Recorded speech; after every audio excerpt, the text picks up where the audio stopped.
Thank you for coming. नमस्कार नमस्कार. हे बाजूला घ्या ना.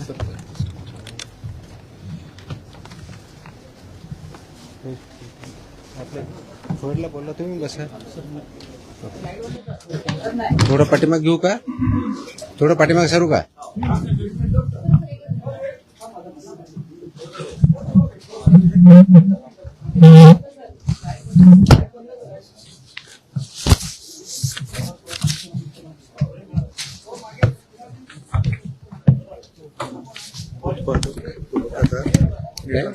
उत्पादक मॅन्युफॅक्चर हे 260 सापडले पूर्ण.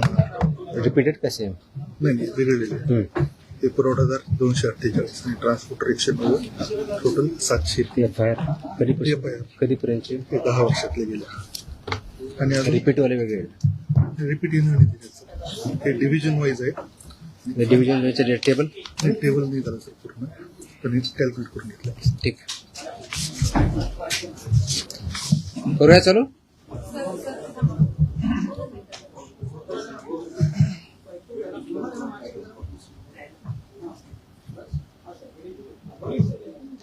ओके.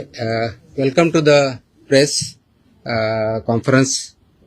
आज मुद्दामून एक महत्त्वाच्या विषयासाठी आपल्याला इथं बोलवलं आहे. गेल्या अनेक वर्षापासून आपल्याला माहिती आहे की महाराष्ट्रामध्ये गुटखाबंदी केलेली आहे. आपल्या FSSAI ॲक्टच्या सेक्शन 30 अंतर्गत प्रतिबंधित जे फूड आयटम्स आहेत त्याच्यामध्ये गुटखा आणि तत्सम आयटम जे आपले आहेत त्याच्यावरती गुटखाबंदी केलेली आहे. त्याच्यावरती आपण अनेक वेळा कारवाई करतो,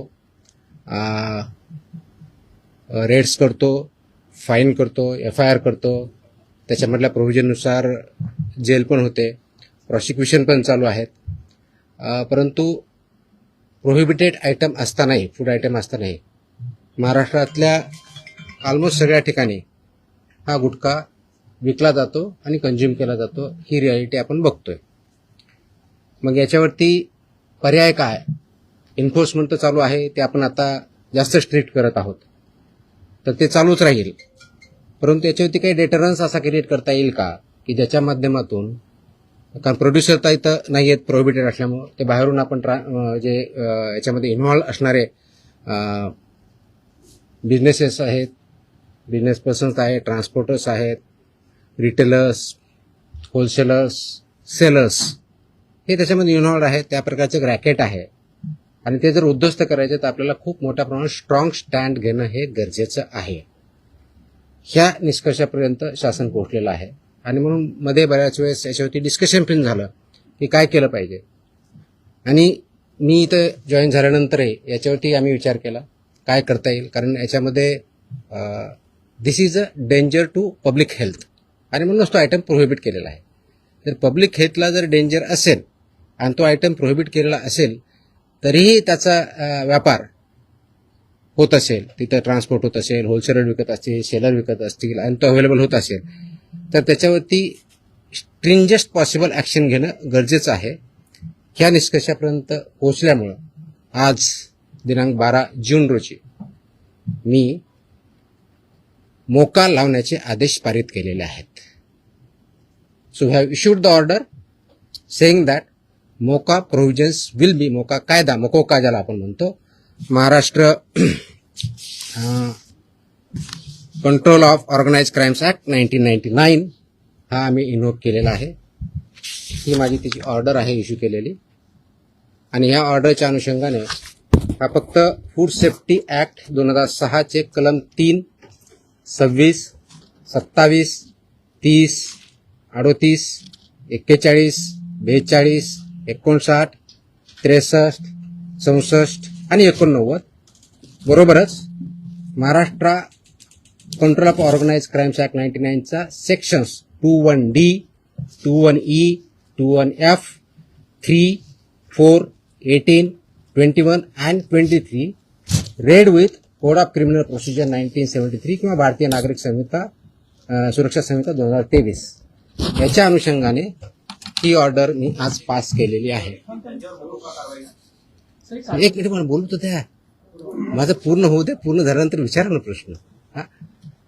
सो ही कारवाई करताना हे प्रोव्हिजन्स आहेत. त्याच्यामध्ये ऑथॉरिटी कोणती आहे, त्याचं रॅशनेल काय आहे, कोणत्या क्राईम्सला, कोणत्या ऑर्गनाइज क्राईम मधल्या जी 2(1)D ची डेफिनेशन सांगितलं त्याच्या क्राईम मध्ये हा क्राईम कसा बसतो, याच्या ऑथॉरिटी कोण कोण आहेत, ह्या सर्व आपण डिफाईन केलेल्या आहेत. आणि याच्या अनुषंगाने अल्टिमेटली आपण काही ऑर्डर्स, डिरेक्शन्स या माध्यमातून दिलेल्या आहेत. त्याच्यामध्ये ज्या ज्या ठिकाणी हे मोर दॅन वन्स एखाद्या ह्याच्यामध्ये ट्रेड करणारा व्यक्ती, संस्था, आस्थापना असेल त्यांच्याविरुद्ध कंपल्सरी मोका इन्व्होक करायची ही ऑर्डर आहे. त्याचबरोबर सेक्शन 23 ऑफ मकोका ची जी प्रोसेस दिलेली आहे ती प्रोसिजर कंपल्सरी पाळायची हे पण आपण या सेक्शनमध्ये आदेश दिलेले आहेत. त्यानंतर persons and entities against whom MOCOCA shall be invoked are manufacturers and producers of prohibited food products, number 1. Number 2, financiers funding their manufacture, procurement or distribution. Number 3, interstate and intrastate suppliers and commission agents. Number 4, transporters and vehicle operators, including agents who book or arrange transport. Number 5, godown operators, warehouse owners and store managers who knowingly store such products. 6th, wholesale dealers and distributors. 7th, sub-dealers and semi-wholesaler agents. 8th, retail sellers forming part of an identified organized network. And 9, any other person who knowingly facilitates, abets, conceals or assists any of the above. त्या इतक्या जणांविरुद्ध मोकोका वापरायचे ह्याच्यामध्ये आदेश आपण केलेले आहेत. त्याचबरोबर प्रिझम्पशन ऑफ एलिजिबिलिटी जी आहे ते फक्त याच्यावरती नाही तर प्रिझम्पशन ऑफ एलिजिबिलिटी हे आपण ज्यावेळेस म्हणतो की any one or more of the following is present, ते स्ट्रॉंग प्रिझम्पशन फेवर करणारं मोकोकाला हे प्रोव्हिजन वापरायचं. आणि no officer shall refrain without recording specific return reasons approved by joint commissioner.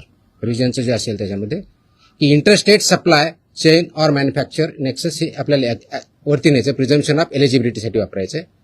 क्लॅन्डिस्टाईन godowns, fake labels, dummy firms or forged invoices याच्यासाठी सुद्धा हा वापरायचा आहे. Simultaneous seizures across multiple districts pointing to a common syndicate त्याच्यासाठी सुद्धा वापरायचं आहे.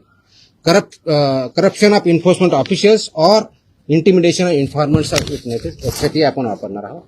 Seizure value exceeding rupees 10 lakhs in a single action or rupees 25 lakhs cumulatively from the same account or network, and financial flows indicating systematic profiteering including hawala or benami channels याच्या सुद्धा आपण ते escalate करण्यासाठी हे सुद्धा provision त्याच्यामध्ये आपण वापरणार आहोत. याची ओरिजिनल ड्युटी आहे ते आपण फूड सेफ्टी ऑफिसरवरती देणार आहोत. डेजिग्नेटेड ऑफिसरच्या ड्युटी आपण याच्यात ज्याला असिस्टंट म्हणून त्यांना डिफाईन केलेल्या आहेत, जॉईंट कमिशनरच्या केलेल्या आहेत. नेटवर्क वाईड प्रॉसिक्युशन करायचं हे आपण सांगितलं आहे, पार्सल ऍक्शन घ्यायची नाही, कंप्लीट घ्यायची. आणि कॉन्फिस्केशन, अटॅचमेंट अँड फोरफिचरचं कसं करायचं ट्विन ट्रॅक स्ट्रॅटेजी ही पण त्याच्यामध्ये सांगितलेली आहे. त्याचं प्रॉसिक्युशन रजिस्टर मेंटेन करायचं सांगितलेलं आहे, बेलला अपोजिशन करायचं सांगितलेलं आहे, आणि procedure compliance with the criminal procedure code हे सुद्धा आपण मॅन्डेटरी केलेलं आहे.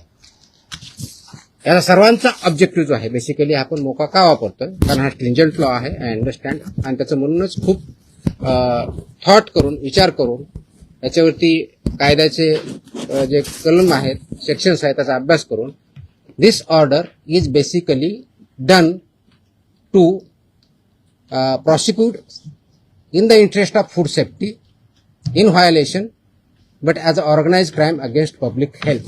हा क्राईम पब्लिक हेल्थच्या अगेन्स्ट आहे. आणि आर्टिकल 47 ऑफ द कॉन्स्टिट्यूशन जे आहे ते स्टेटला मॅन्डेट करतं.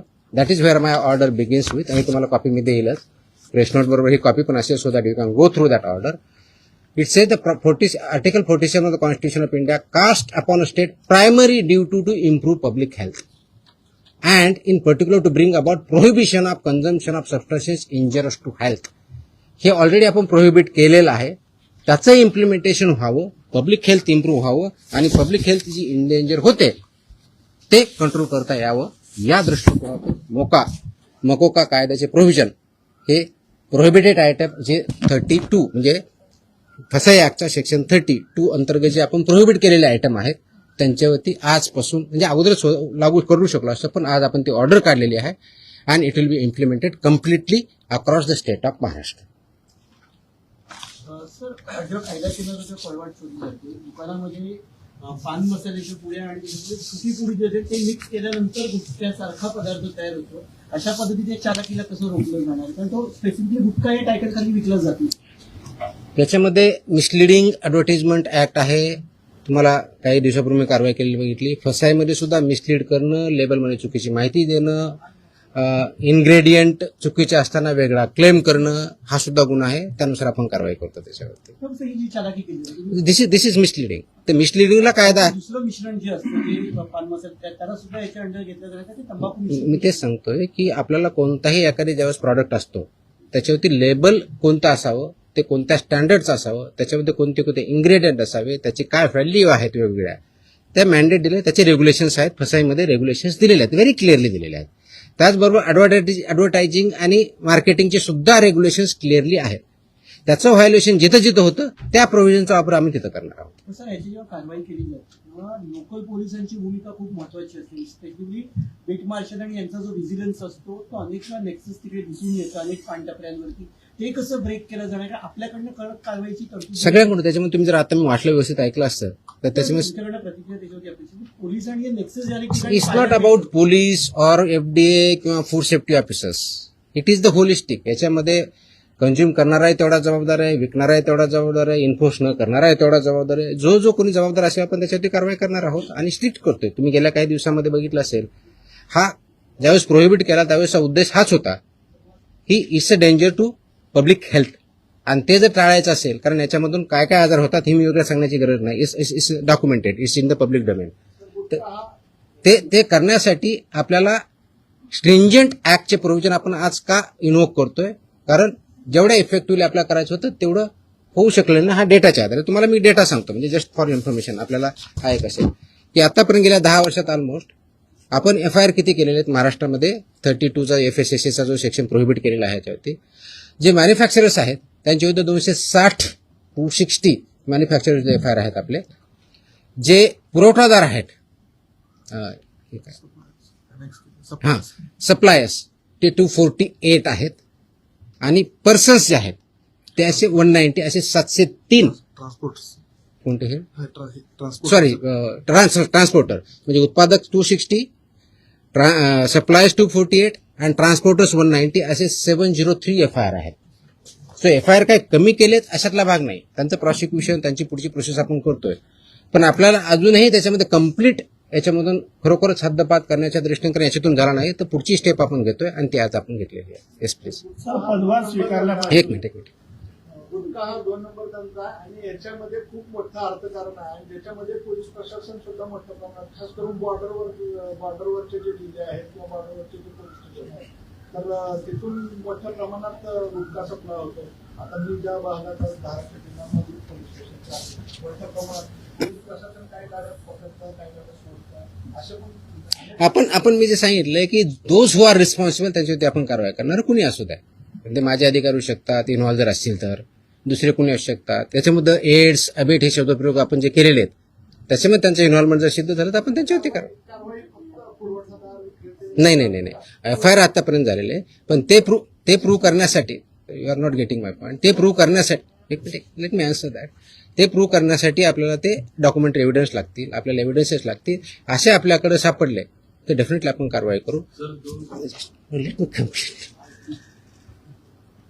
याच्यामध्ये आमचे काही अधिकारी इन्व्हॉल्व आहेत असं खूप ॲलिगेशन होतात, कंप्लेन येतात, आम्ही त्या व्हेरीफाय करतो. पुढच्या काही दिवसामध्ये असे काही अधिकाऱ्यांचं इन्व्हॉल्वमेंट आहे किंवा नाही याच्याबद्दलचे इन्व्हेस्टिगेशन आमच्याकडे सध्या चालू आहेत. त्याच्यातून जे रिझल्ट येतील ते आपल्यापर्यंत येतीलच. सर, आपण पदभार स्वीकारल्यापासून अनेक कारवाया केलेल्या आहेत. आतापर्यंत जेवढ्या कारवाया झाल्या साधारणपणे किती कारवाया झाल्या, किती तो डेटा मी प्रेसमध्ये दिलेला आहे ना.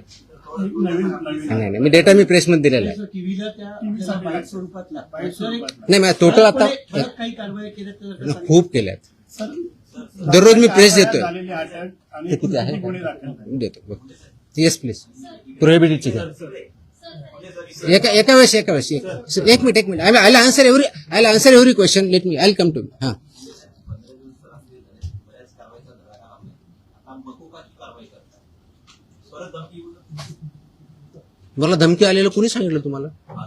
नाही, सॉरी, तुम्हाला no sorry, please look at ती जुनी क्लिप आहे, कमीत कमी 10 वर्षापूर्वीची आहे. Look at the clip. आताची क्लिप नाही याची ती. दॅट वॉज नाही मला नाही आलेलं. That clip if I remember correctly, मला आठवत नाहीये, इफ आय रिमेंबर करेक्टली बहुतेक ती पुण्यातली क्लिप आहे, फेनावाजी पीएमपीएम आहे. चेकआउट, तुम्ही बघा ते क्लिप आताची नाही, मला कोणतरी पाठवली, मला कोणतरी विचारलं, मला अशी धमकी नाही आलेली. येतो मी त्यांना. Let us focus on this. There are so many issues. Let us focus on this. Please. I'll answer on this only. 2 दिवसापूर्वी संभाजीनगरमध्ये एफडीएच्या पथकावर दगड फेकला आणि अधिकाऱ्यांना स्कॉर्पिओ गाडी त्यांच्या अंगावर घालण्याचा प्रयत्न केला. त्यांच्यावर पण मकोका अंतर्गत कारवाई होती.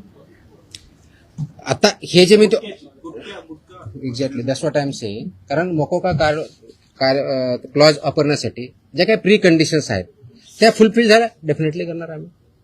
कारण त्याला एका गुन्ह्यासाठी होत नाही, it has to be more than 1 offence in last 10 years.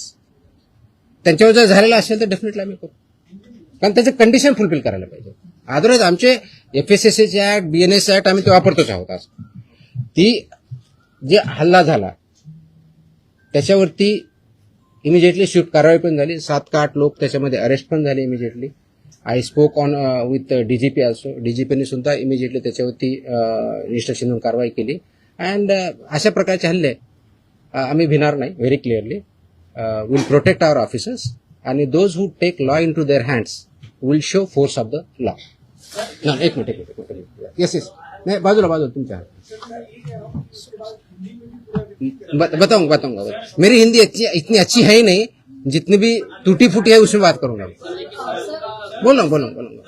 एक मिनिट, तुम्हाला उत्तर दिलं ना मी. आपण एकदा मराठी पूर्ण करून घेऊया, मग आपण अरे थांबा ना तुम्ही, मी इथंच आहे, मी कुठे पळून नाही चाललोय. सिस्टमॅटिक होईल. भिवंडीमध्ये जे आहे ते नकली व्यक्ती अधिकाऱ्यांना अटक करण्यात आलेली आहे. त्यामुळे कशा पद्धतीने जर एखाद्या वेळी आपण ज्यावेळी थाळी टाकतो, आय कार्ड असतं ऑफिसरकडे. Simple. My officers wear I card. Very clearly they show the I card. या प्रतिबंधित माल जो आहे तो बऱ्याचदा गुजरात सारख्या राज्यातून मुंबईत येतो, खास करून गुटखा असेल किंवा बऱ्याचदा भेसळयुक्त खावा देखील गुजरातवरूनच मुंबईमध्ये येतो. वाहतूक व्यवस्था करणाऱ्या अनेक लक्झरी बसेस असतात, टुरिस्ट गाड्या असतात किंवा ट्रक. यासाठी आरटीओची काही मदत वगैरे घेणार? मी आता वाचताना वाटलं इन्क्लुडिंग ट्रान्सपोर्टर्स. आरटीओची मदत घेणार? सगळ्या एजन्सी एकत्र काम करत असतात. त्याच्यामध्ये सगळ्याच एजन्सी काम करतात. आपण याच्यामध्ये मकोका लावताना किंवा हे करताना इव्हन आताचे जे FIR होत आहेत त्याच्यामध्ये आपण फक्त विकणाऱ्याला करत नाही, त्याचा ट्रान्सपोर्टरला पार्टी करतोय, त्याचा डिस्ट्रीब्युटरला पार्टी करतोय, तुमच्या ओनरला. मी तुम्हाला लिस्ट पण दिली. तर इथून पुढचे आता आल्यापासून FIRचे हे it will be right from manufacturer to seller. आताही होत आहेत, अजून जास्त स्ट्रिंजंटली होतील. So they are responsible. कायद्यामध्येच व्हेरी क्लिअरली त्याच्यामध्ये कुठेही डाऊट नाही त्याच्याबद्दल. याच्या बाहेर नका विचारू, जो आपला विषय चालला तेवढाच विचार. नाही, संबंधित नाही, आजच्या विषयाशी संबंधित. तुकाराम मुंडे साहेब यांच्या विभागाचा पदभार ग्रहण करतात, तो विभाग नेहमी चर्चेत येतो, असं का होतं? त्याचं उत्तर तुम्ही द्या, मी कसं देणार आहे?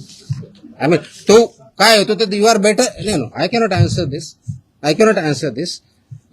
सिम्पल. कारण काय येतो, लोक चर्चा का करतात, तुम्ही जास्त का पब्लिश करतात, का कुणी काय करतं, ह्याचं उत्तर मी नाही देऊ शकत. You have to analyse. त्याचं उत्तर मी कसं देऊ शकणार? सोशल मीडियावरती तुम्ही इतिहासानंतर प्रचंड लोकांचा पाठिंबा we are diverting.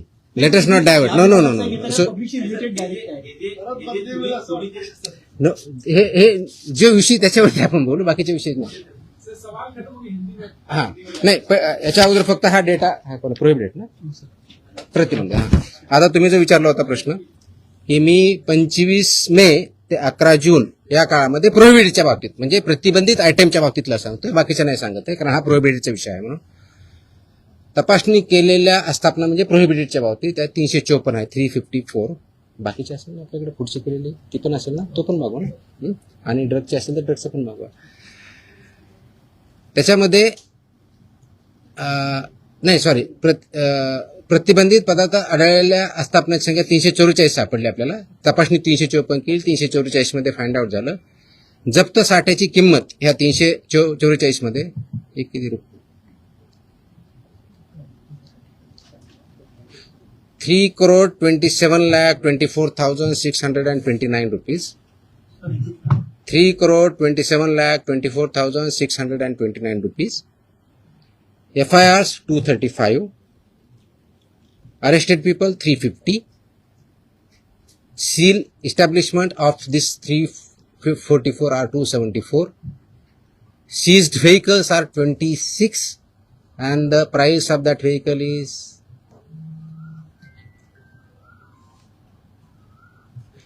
13,39,500. No, sorry, 1,33,95,000. So this is about 25 मे ते 11 जून प्रोहिबिटेड आयटमच्या बाबतीत जी मोकोका आपण लावला त्याच्या बाबतीतची माहिती आहे. आणि किती जप्त? 26. त्याची कॉपी पाहिजे कॉपी द्या सर्वांना. Okay okay. So I am giving you the press note detail in Marathi and I am attaching the order also, so you are aware of this. Order is in English. ते आम्ही मराठीमध्ये आम्ही पाठवतो आमच्या ऑफिसला. It's a big exactly order आहे. जवळजवळ किती पानाची आहे? 8 पानाची ऑर्डर आहे. कारण याच्यामध्ये रॅशनिंग डिस्ट्रीब्यूट सगळं आहे. So will get this one press note plus this one. हिंदीमध्ये माझी हिंदी चांगली नाही होत एवढी यार. मैं इतना बुरा लगूंगा उसमें. मैं इंग्लिश में बोल सकता हूँ. हाँ हाँ हाँ.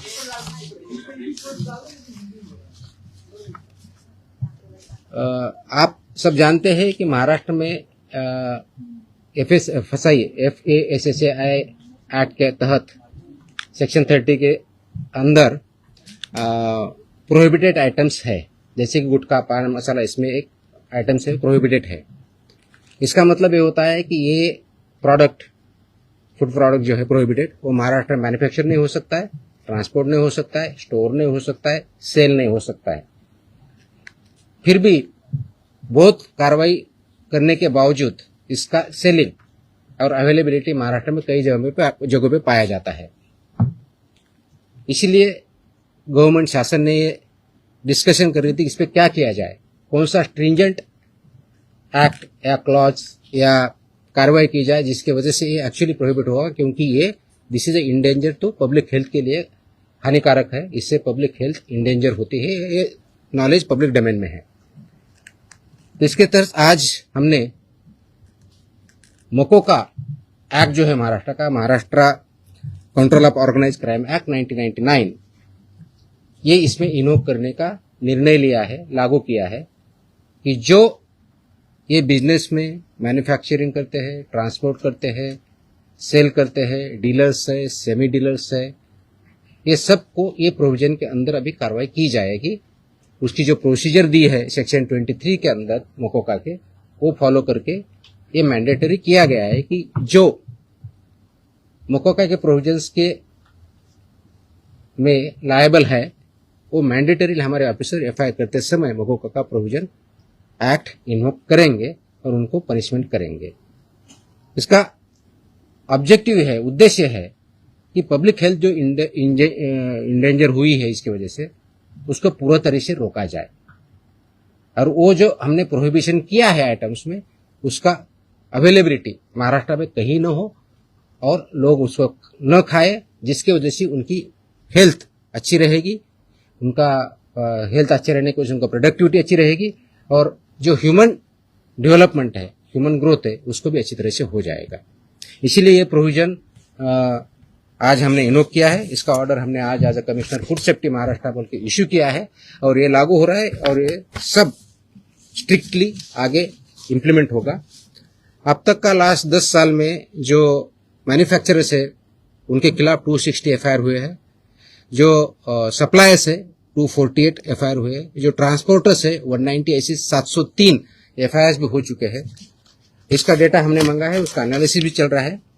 तो मेरी ये सुझाव है, वार्निंग है, those who are involve in this business, इधर मैन्युफैक्चरर और ट्रांसपोर्टर्स और सेलर्स और डीलर्स और सेमी डीलर्स, ये महाराष्ट्र में आप काम बंद कीजिए, नहीं तो ये कानून के हिसाब आपको कड़ी से कड़ी जो आपको सजा इसमें पता है वो दिया है, इसी शासन सजा देंगे, प्रोसिक्यूट करेंगे और हम महाराष्ट्र जो प्रोहिबिटेड आइटम है उसमें नहीं मिलने देंगे.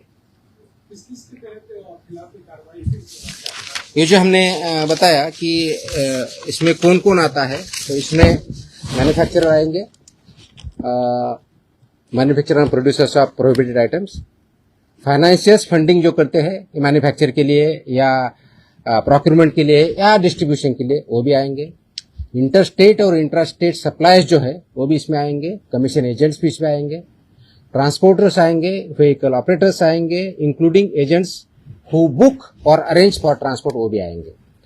गोडाउन ऑपरेटर्स आएंगे, वेयरहाउस ओनर्स आएंगे and store managers who knowingly store such products, वो भी आएंगे। होलसेल डीलर्स एंड डिस्ट्रीब्यूटर्स भी आएंगे, sub dealers and semi wholesalers भी आएंगे, एजेंट्स भी आएंगे, retail sellers forming part of an identified organise network भी आएंगे, और एनी अदर पर्सन नोइंगली, जानबूझ के उसको अबेट करता है, इंफॉर्मेशन कंसील करता है या असिस्ट करता है, ये सब के खिलाफ लगेगा। सेलर है,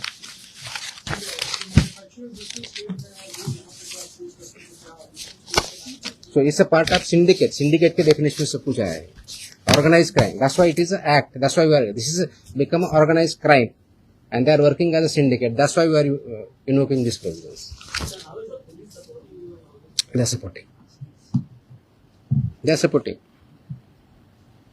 सर, आम आदमी के लिए मकोगा लगने के बाद कितना मुश्किल हो जाएगा? जो शख्स आम आदमी को क्यों मुश्किल होगा? नहीं, आम आदमी को जानने के लिए जो भी इस आम आदमी बिजनेस में नहीं है ना, जो भी इस बिजनेस में है, अगर वो पकड़ा जाएगा और मकोगा लगेगा, क्या क्या जो धारा है ये तो आप मौका में क्लियरली है ना, लाइफ इम्प्रिजनमेंट प्रोविजन आहे ना. किती सजा आहे त्याची? किती वर्ष ते काढा जरा प्रोविजन. ऑफकोर्स दे प्रोसिक्यूट होंगे, कोर्ट में केस चलेगा. हाँ ऑफकोर्स आपको बेल अपोज कर हमने बता ही दिया ना कितना. वो हमें बताएंगे सर, तो थोड़ा सा डर नहीं वो तो कुठे which may extend up to 10 years imprisonment, shall also be liable to fine, such property shall also be liable to be attached and forfeiture. और रिपीट है तो उसके फिर और बताए, यहाँ इम्प्रिजनमेंट, प्रॉपर्टी भी सीज होगी. नाही हे विषय संपवल्यानंतर आपण दुसरा आता. ठीक आहे, तुमचे प्रश्न संपत नसतात कधी, मला माहिती आहे. आय थिंक झालं ना आता हिंदीमध्ये. हा येतो. एक विषय संपला, आता हा विषय संपवत आपण. माझी अशी अपेक्षा आहे आपल्याकडून, प्लीज याला चांगली पब्लिसिटी द्या.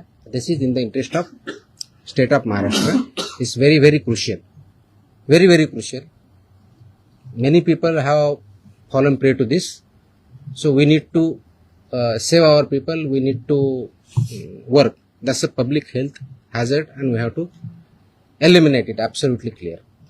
So इसीलिए मुझे ये publicity जितनी ज़्यादा दे सकते हो वो दे दो. That is my request. Dairy ओनर्सची आणि मॅन्युफॅक्चर म्हणजे मिल्क अँड मिल्क प्रॉडक्ट्स याच्यामध्ये आज मीटिंग मी सगळ्यांची बोलवली होती. उद्देश हा होता की डेअरी सेक्टरमध्ये जे फसाईचे रेग्युलेशन्स आहेत, स्टँडर्ड्स आहेत, म्हणजे सगळ्या सेक्टरमध्ये आहेत, त्याच्यामध्ये डेअरीचे पर्टिक्युलरली बोलवली होती. कारण तो खूप मोठा इश्यू आहे, अनेक वर्षापासून आहे. अत्यंत चांगले लोक काम करणारे त्याच्यात आहेत आणि काही त्याच्यामध्ये चुकीचं काम करणारे पण आहेत. आणि म्हणून FDA म्हणून आम्ही काय कारवाई करणार as a regulator. FDA is a regulator आणि फूडच्या बाबतीत म्हणलं फूड कमिशनर स्टेट म्हणून आम्ही रेग्युलेट करतो जे फसाईचे नॉर्म्स आहेत. कारण फसाई ॲक्ट हा 2006ला आला, त्याचे रूल्स 2011ला झाले आणि 2011 पासून आतापर्यंत वेगवेगळे रेग्युलेशन किंवा स्टँडर्ड्स फसाईने डिक्लेअर केलेले आहेत. ते मॅन्डेटरी आहे सर्वांवरती. जे जे फूड बिझनेसेसमध्ये आहे, ज्याला आपण FBO म्हणतो, फूड बिझनेस ऑपरेटर, ते रजिस्टर्ड असणं हा भाग वेगळा आहे. पण त्यांनी कोणत्या कोणत्या प्रकारचे स्टँडर्ड्स जे जे प्रॉडक्ट आहेत त्याला वापरायचे, त्याप्रमाणे प्रॉडक्ट तयार करायचे किंवा सेल करायचे, हे त्याच्यामध्ये स्टँडर्ड्स दिलेले आहेत. त्याच्यामधला एक भाग म्हणून जे मिल्क अँड मिल्क प्रॉडक्ट्स आहेत याच्यासाठी जे स्टँडर्ड्स लागतात ते त्यांनी पाळावेत, ते त्यांनी इम्प्लिमेंट करावेत. या दृष्टिकोनातून एक इंटरॅक्शन सेशन, कायद्याचे प्रोव्हिजन, रेग्युलेशन्स कोणते आहेत ते त्यांना आम्ही सांगितले. त्यांचे जे काही इश्यू होते ते आम्ही समजून घेतले आणि यातून पुढे खूप स्ट्रिक्टली याच्यावरती इन्फोर्समेंट होईल. राईट फ्रॉम कलेक्शन सेंटर गावातलं जे असेल तिथपासून ते म्हणजे तुमचा MBO असेल, म्हणजे तुमचं जे चिलिंग सेंटर असेल, कलेक्शन सेंटर्स असेल, चिलिंग सेंटरपासून तुमच्या डेअरीपर्यंत जात असेल, मग तुमचा दूध प्रॉडक्ट बनवणार किंवा पनीर बनवणार तिथपर्यंत जात असेल, ते प्रॉडक्ट बनवून ते कंझ्युमरपर्यंत जात असतील, ही सगळी चेनमध्ये जे त्याच्यामध्ये इन्व्हॉल्व आहेत त्यांनी हे सगळे स्टँडर्ड्स पाळले पाहिजेत, इम्प्लिमेंट केले पाहिजेत आणि त्याच्यामुळे चुकीचं काही होणार नाही हे त्यांना समजून सांगण्यासाठी, कायद्याचे प्रोव्हिजन समजून सांगण्यासाठी आम्ही मीटिंग बोलवली होती, इंटरॅक्शन केली. मी एक प्रेझेंटेशन पण केलं की कायदा काय सांगतो, नाही केलं तर त्याचे काय प्रोव्हिजन होतात. तर 2-3 ठळक ज्या गोष्टी आहेत त्याच्यामधल्या, तर एक पहिलं की अनसेफ फूड हे कशाही परिस्थितीत टॉलरेट केलं जाणार नाही, इन्क्लुडिंग मिल्क प्रॉडक्ट्स. अनसेफ फूडची डेफिनेशन कायद्यात दिलेली आहे, त्याच्यामुळे मी इथे बोलत नाही, ते तुम्ही वाचू शकता, त्याच्यात क्लिअरली आहे. दुसरं अडल्चरेटेड फूड, तिसरं मिसब्रँडेड, चौथं सबस्टँडर्ड आणि अजून काय एवढंच नाही. सो अशा प्रकारच्या कॅटेगरी आहेत आणि या प्रत्येक कॅटेगरीला काय पनिशमेंट आहे हे कायद्यामध्ये दिलेलं आहे. तर ते व्हायलेट तुम्ही करू नये, त्याचे जे वेगवेगळे रेग्युलेशन, पहिला रेग्युलेशन फॉर रजिस्ट्रेशन कंपल्सरी आहे, ते बऱ्यापैकी इम्प्लिमेंट आहे आजच्या डेटला, रजिस्ट्रेशन आणि लायसन्सिंग, पण ते तेवढ्यापर्यंत चालत नाही. फूड प्रॉडक्ट्सचे जे 2011चे स्टँडर्ड्स आहेत ते बऱ्याच वेळेस कॉम्प्रोमाइज केले जातात, ते करता येणार नाही. मार्केटिंगच्या किंवा ॲडव्हर्टाइजिंगच्या बाबतीत चुकीचं दिलं जातं, ते करता चालणार नाही. त्याचबरोबर काय म्हणतो त्याला, प्रिंटिंग काय म्हणतो त्याला, प्रिंट करतो ते लेबलिंग जे आहे ते व्यवस्थित होत नाही किंवा चुकीच्या पद्धतीने होतं का मिसलिडिंग होतं, ते चालणार नाही. पॅकेजिंग त्याचे स्टँडर्ड्स ठरवले आहेत, ते पॅकेजिंग त्याच पद्धतीनं पाहिजे, ते चालणार नाही. हे त्यांना आम्ही चांगल्या पद्धतीनं समजून सांगितलं आहे आणि बाय अँड लार्ज त्यांची कन्व्हिन्स झालेली आहेत की येस आमच्याकडे काही ज्या त्रुटी असतील तर आम्ही त्याच्यामध्ये कारवाई करू, जेणेकरून हे जे दूध आहे किंवा प्रॉडक्ट आहे, फूड अँड फूड प्रॉडक्ट जे आहेत ते कंझ्युमरला जे स्टँडर्ड फसाईने घालून दिलेले आहेत ते त्याप्रमाणे करतील. जे करणार नाही त्याच्यामध्ये फसाई ॲक्टनुसार आपण त्याच्यावरती कारवाई करणार आहोत. आता हे standard over a period of time आले, 2011 पासून आतापर्यंत जवळजवळ टोटल 28 प्रकारचे रेग्युलेशन किंवा स्टँडर्ड आहेत, त्याच्यातले 6 हे ऑथॉरिटीचे आहेत, मग 22 आहेत वेगळ्या प्रॉडक्टच्या बाबतीतले आहेत सगळे. त्याच्यातले बऱ्याचशा अंशी 6 ते 10च्या दरम्यान हे फूड अँड फूड प्रॉडक्ट्स लागतात. प्रत्येकाला मोर दॅन 1 लागतात, रजिस्ट्रेशन कंपल्सरी आहे, पण ते फूड कॅटेगरी जी असेल त्यांना ते लागतात. ते स्टँडर्ड्स आम्ही जास्त इम्प्लिमेंट करू, सॅम्पलही आम्ही वाढवू आणि त्याचबरोबर आम्ही हे सांगितलं की कंप्लायन्स करणं ही तुमची जबाबदारी आहे आणि इन्फोर्स करणं ही आमची जबाबदारी ॲज अ रेग्युलेटर म्हणून. ती एन्फोर्समेंट आमचं स्ट्रिंजंट होईल.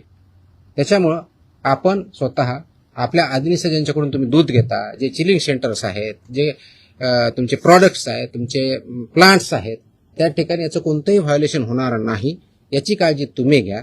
आणि सबस्टँडर्ड असेल, अनसेफ असेल, तो माल रिजेक्ट करा, तो तुम्ही वापरू नका, दुसऱ्याकडे वापरू देऊ नका, so that this unsafe, substandard, adulterated, misbranded असं कोणताही प्रॉडक्ट मार्केटमध्ये येणार नाही. यासाठी तुम्ही कार्यरत राहा आणि ते कंप्लायन्स करता की नाही त्याचं एन्फोर्समेंट आम्ही बघू आणि जिथं कंप्लायन्स होत नाही त्यांच्यावरती आम्ही स्ट्रिक्ट कारवाई करू. दिस वॉज द मीटिंग. तुमच्या कारवाईचं शेतकरी फार खुश आहेत. तुमच्या कारवाईच्या नंतर आटपाडी तालुक्यामध्ये तुमचा दुधाभिषेक करण्यात आला. दुधाचे रेट वाढतील असं वाटतं तुम्हाला? रेट माझ्या हातात नाही आहेत. वाढवणं हा इज अ फ्री मार्केट, त्याच्यामुळे दुधाचा किती रेट असावं ते डिमांड सप्लायवरती ठरलं आहे. पण आपण अडल्चरेशन बंद करू शकलो, आपण सबस्टँडर्ड दूध बंद करू शकलो, प्रॉडक्ट्स बंद करू शकलो, तर ऑफकोर्स प्युअर दुधाला डिमांड वाढेल. ऑफकोर्स मार्केट फोर्सेसनुसार त्याचे जे काही परिणाम होते ते होते. आतापर्यंत ज्या कारवाया झाल्या, अनेक जप्त केलेला माल आहे तो टेस्टिंगसाठी पाठवण्यात आलेला आहे. किती अहवाल येणे बाकी आहे? आता खास करून दूध किंवा दुग्धजन्य पदार्थ यांचे लवकर नाशवंत होतात,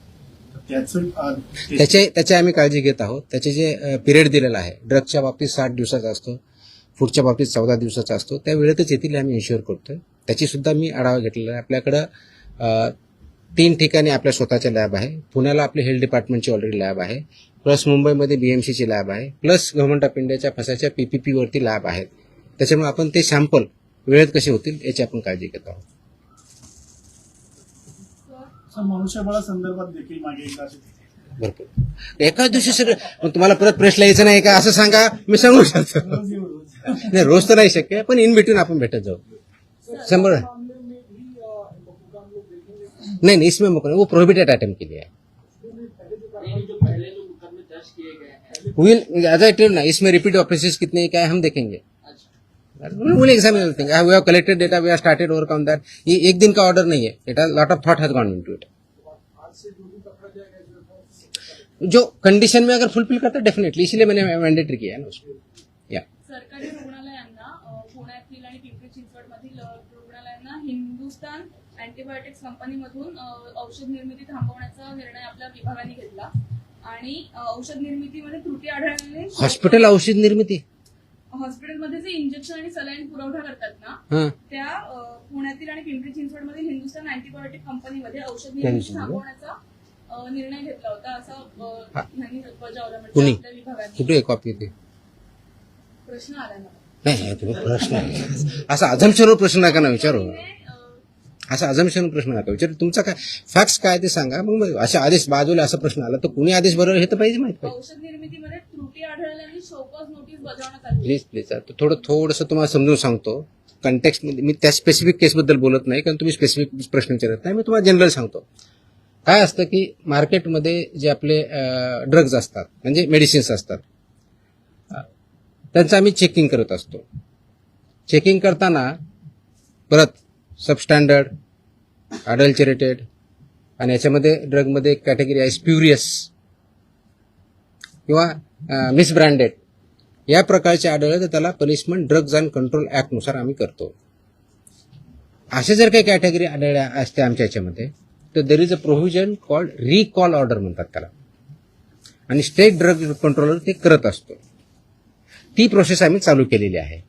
म्हणजे आम्ही कुठं आम्हाला कंप्लेंट आले, मी व्हेरीफाय केलं, आम्हाला वाटलं, आम्ही सॅम्पल घेतले, त्याच्यातून आम्हाला ह्या 4 कॅटेगरीपैकी जी कोणती आलेली आहे तर तो प्रॉडक्ट मार्केटमधून, फक्त हॉस्पिटलमधून नव्हे, मार्केटमधून आम्ही रिकॉल करतो. त्या कंपनीला सांगतो आणि त्याची मी पब्लिसिटी पण करतो. तर तशा प्रकारच्या ऑर्डर आम्ही ज्या ज्या केसेसमध्ये आम्ही ते recall order state drug controller who is sitting here, म्हणजे इथं जे आपण जॉईंट कमिशनर ड्रग HQ म्हणतो, he is a state drug controller, तर त्यांच्या मार्फत इश्यू करतो आणि ते कंप्लाय करतो. पर्पज असा असतो त्याच्या पाठीमागचं की जर हे चुकीचं आहे तर ते कंझ्युम होऊ नये, म्हणून ते रिकॉल ऑर्डर असते. आणि बाकीचे प्रोव्हिजन ज्याप्रमाणे FIR करून किंवा जे काय प्रॉसिक्युशन करायचे त्या कंपनीला आम्ही करत असतो. तर अशा आमच्या पुण्यातले जे एक आम्ही हे केलेलं आहे, कोणते ते कुठे, हां पुण्यामध्ये शेड्यूल H मधले औषधं जप्त केले होते 11.19 लाखाचे. That is Cipla company. तर त्याची आमची तिथल्या लोकलने केली, पण इथून आमची ऑर्डर अजून 1-2 दिवसामध्ये रिकॉलची जाईल. त्याच्यामुळे ते प्रॉडक्ट जे असतील ते पूर्ण मार्केटमधून पूर्ण अक्रॉस कुठे असू द्या, इंडियामधले कुठे असू द्या, ते रिकॉल होतील. तसेच बाकीच्याही गोष्टीवर आम्ही कारवाई केली. That is the provision you should understand. हे रिकॉल ऑर्डर असते. It's a standard procedure as per the drug control act 1940 आणि त्याच्या अंतर्गत 1945 ची स्टँडर्ड प्रोसिजर आहे. वी आर फॉलोइंग इट ना. कदाचित अगोदर होत नव्हती, नाही माहीत, मला माहीत नाही, but will follow it so that public हेल्थला त्याच्यातून डेंजर राहणार नाही. आणि आपको ज्यांनी प्रोड्यूस केलेलं आहे, जे सेल करतात, त्यांच्यावरती नियमानुसार आपले कारवाई. ओके, बिफोर यू फॉरगेट एक लास्ट अजून एक आदेश मी आज पारित केलेला आहे. हा आदेश आहे ड्रग्स, म्हणजे माझ्याकडे 2 सेक्शन, एक फूड आहे आणि एक ड्रग आहे. हा आदेश आहे की बऱ्याच ठिकाणी आमच्याकडे कंप्लेन येतात, माहिती भेटते की हॉस्पिटलमध्ये कुणी पेशंट ॲडमिट जर असेल आणि त्याला जे काही औषधी लागत असतील तर ते त्यांच्याच फार्मसीमधून घ्यायचे, अशा काही कंप्लेंट असतात आमच्याकडे. By law they cannot force any hospital तिथूनच घ्यायचं मॅन्डेट नाही आहे. त्याचे आदेश आम्ही जारी केलेले आहेत. आदेश त्याची पाहिजे तो कॉपी आम्ही प्रेस कदाचित उद्या दिली का त्या, पण माहितीसाठी म्हणून देतोय की ऑलरेडी केले की असं त्यांना करता येत नाही. कोणत्याही पेशंटला जर बाहेरून आणायचं हा त्यांचा चॉईस आहे. यू कॅनॉट फोर्स एनीबडी की तुमच्याच फार्मसीमधून किंवा ह्याच फार्मसीमधून किंवा त्याच फार्मसीमधून घ्या, हे तुम्ही पेशंटला फोर्स करू शकत नाही. हे आम्ही सगळ्यांना ऑर्डर काढलेली आहे आणि इट विल बी इन्फोर्स्ड, कारण तो सिटिझन्सचा किंवा पेशंटचा राईट आहे कुठून परचेस करायचा. त्यांना तुम्हाला प्रिस्क्रिप्शन द्यावं लागेल. प्रिस्क्रिप्शन दिल्यानंतर त्यांना जिथून आणायचे तिथून आणतील. त्याच्यामुळे यू कॅनॉट फोर्स की तुमच्याच फार्मसीमध्ये घ्यावा. तो पण आदेश आज आम्ही पारित केलेला आहे. जर डॉक्टरने लिहून दिलं प्रिस्क्रिप्शन, तो त्याच्यात जो प्रिस्क्रिप्शन किंवा पुढे जे काही लिहून देईल ते फक्त त्याच्याच मेडिकलमध्ये अवेलेबल असतं. जर दुसरीकडे घ्यायला लागला तर तिथं उपलब्ध नसतं. असं का बरं होईल? असं हो सर आहे. हो सर आहे. मला तरी अनुभव आहे. बँड्रामधले डॉक्टर म्हणजे मेडिसिन फक्त त्याच्या हॉस्पिटलसाठी होल्ड ऑन ऐकून घ्या. ते मेडिसिन फक्त त्याच्या हॉस्पिटलसाठी बनवलं आहे का? त्याच्यात मेडिकल सांग. त्याच्यामध्ये स्टँडर्ड ज्या ऍडवायझरीज आहेत त्या ऍडवायझरी अशा आहेत की त्यासाठी जेनेरिक ऑप्शन काय हे पण देऊ शकतात, ते मागू शकता पेशंट. अशा स्पेसिफिक आले तर आम्ही कारवाई करू. मला स्पेसिफिक लागले, जनरल नको, आम्ही कारवाई करू. There is a law. मैं है या नहीं बोल रहा, मैं क्वेश्चन नहीं कर रहा हूँ. अगर ऐसे हमारे पास स्पेसिफिक कंप्लेन आते हम कार्रवाई करेंगे ना. डॉक्टर अशी औषधं देतात का की सगळीकडे मिळतं त्याच दुकानात मिळतात. तर कसं ते कंटेंट पेक्षा ते ब्रँड नेम देतात, त्यामुळे लोक ब्रँड नेम वरती जातात आणि कंटेंट हा खूप मोठा विषय आहे. प्रिस्क्रिप्शन कसं लिहावं, कुठं लिहावं, कोणतं द्यावं, आता त्याच्यात मी जाणार नाही की तो माझा डोमेन नाही आहे. माझा ड्रगच्या बाबतीतला जो इश्यू आहे, अशा प्रकारच्या कंप्लेंट जर आमच्याकडे आल्या तर will definitely investigation look into it. Okay, I think I have satisfied everybody. आणि मकोकाला जरा वाईट पब्लिसिटी आहे. येस, या अगोदर नाही सांगायचं का? अरे नाही, आता नाही, बाकीचे सगळ्यांना प्रिंटमध्ये इट इज रिक्वायर्ड.